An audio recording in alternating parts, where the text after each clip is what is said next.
Happy birthday, Avengers Endgame. Possibly my favorite MCU film of all time, and definitely my favorite Marvel film of all time because I haven't watched that many non-MCU Marvel films. Wow, just wow. How can one describe such an incredible feature? Not just one, not just such an amazing film and all, not just such a great Marvel movie, but just simply what an incredible experience. There will never be a film like Avengers Endgame ever again, possibly. It truly is such an amazing experience. I can still vividly remember every single moment of my own eyes and mind just processing what was going on in the theater all those years ago back in April. Wow, what an experience me and my mom had. I was kind of predicting what was going to happen at a few points and all, like time travel and bringing back certain characters, but mostly because Spider-Man Home, not Homecoming, Spider-Man Far From Home stuff was already being promoted and everything. As Headhunter Productions said, which, not going into that guy very much, but as he said years ago, that whole thing and all with spoiling things to like revealed movies for future characters and stuff, or future movies for previous characters and stuff like that that were dead at the point being revealed and everything thanks to promotional material. It's not Marvel themselves really to blame. It's probably the press or something. It's definitely someone who's in need of blaming for that whole thing because that kind of spoiled a lot of this stuff. But anyways, yeah, that doesn't sour my opinions on the movie at all, though. I love it so much. I have it on Blu-ray. I got it for my birthday last year, along with Cars 3, thanks to Ray Marie. And I still love the film so incredibly much. And if you don't care for the film, I respect your opinion, but you do need to acknowledge just how incredible it is. And it's had such an impact on me as well. Back in I'd say 2017, 2018, that was when I was starting to actually get interested in Marvel. It was 2018 that my interest skyrocketed. I was watching Cinema Wins videos, theories, and stuff like that, clips, and getting various movies myself. And I was jamming out to various songs from the Guardians of the Galaxy films. More specifically, the intro scene to the first Guardians, where you have Star-Lord dancing around with his headphones on. Man, I would often have experiences at my school and everything like that, where at the end of the day, I'd be leaving the building, listening to that song with my headphones on, my wired headphones, nevertheless. Back when I found some in the drawer after years of not having functioning ones that would actually work properly. And just having a blast, just enjoying myself. And I remember like, oh, these headphones I got thanks to this place and all. Oh, these ones I got on a plane. These ones I got from a store. These ones lasted. This one went out, while the other one lasted for a while. These ones were staticky. These ones didn't work with this device and caused problems. Good memories. And then seeing that scene that I was jamming to so many times and stuff like that and was feeling nostalgic for, when I heard that music for the first time coming up and all, I was like cheering, like, oh my god, yes, this is so exciting, holy crap, holy.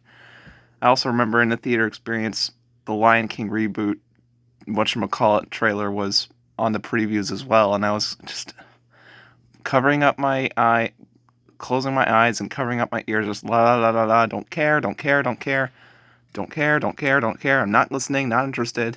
Disney, don't sell me your shellless remakes.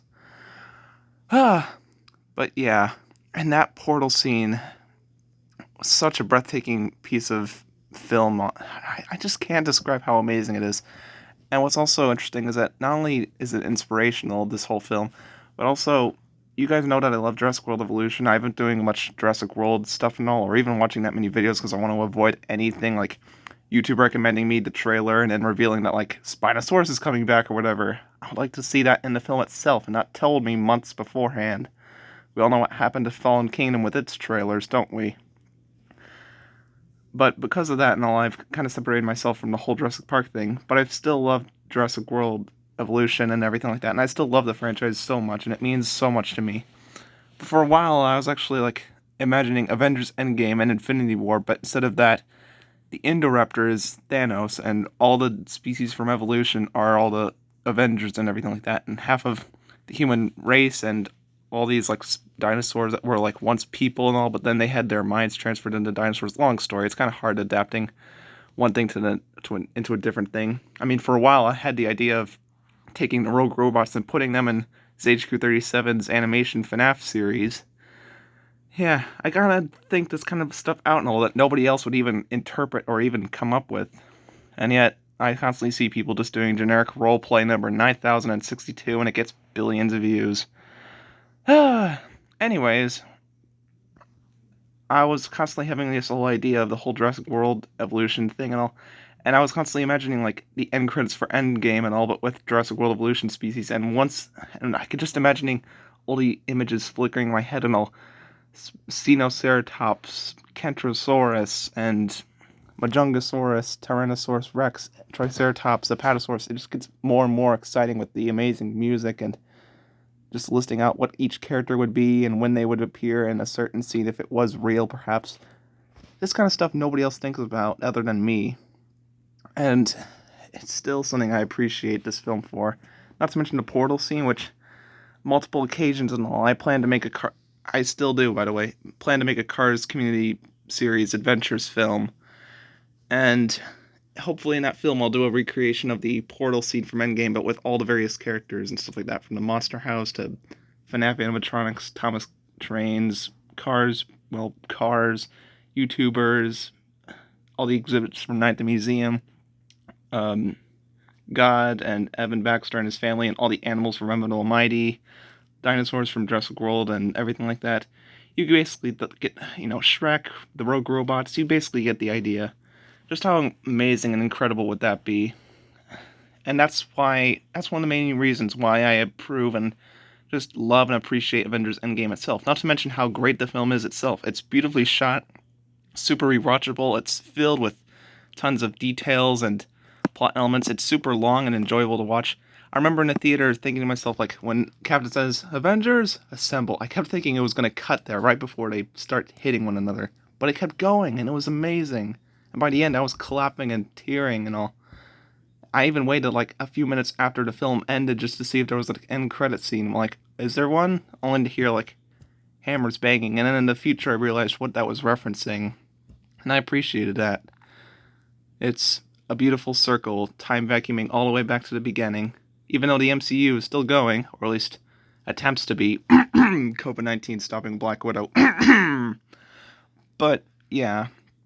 Thank you, Avengers Endgame, for helping me love the MCU, even though I haven't loved it as long as many others have. But yeah, Avengers Endgame absolutely rocks, and it deserves... I don't think it is number one, but it definitely deserves a placement at the number one box office ranking of all time. Even above Titanic, for crying out loud, which I adore as well, by the way, so much. I barely have made any Titanic videos, aside from my salute on historic travels. But yeah, Avengers Endgame absolutely rocks, and so does pretty much the rest of the MCU. Heck, even their weaker films I still really appreciate. I haven't seen Thor: The Dark World, but yeah, I would still enjoy that too. So yeah, happy birthday, Avengers Endgame. And I am aware that this video is also pretty darn late. I don't know why, I just keep forgetting to do these. Last time around it was a day late for Shrek, and this time around it is. Mostly because today's been busy. Plus, there's another announcement that I need to start telling people about. A certain someone is on the way.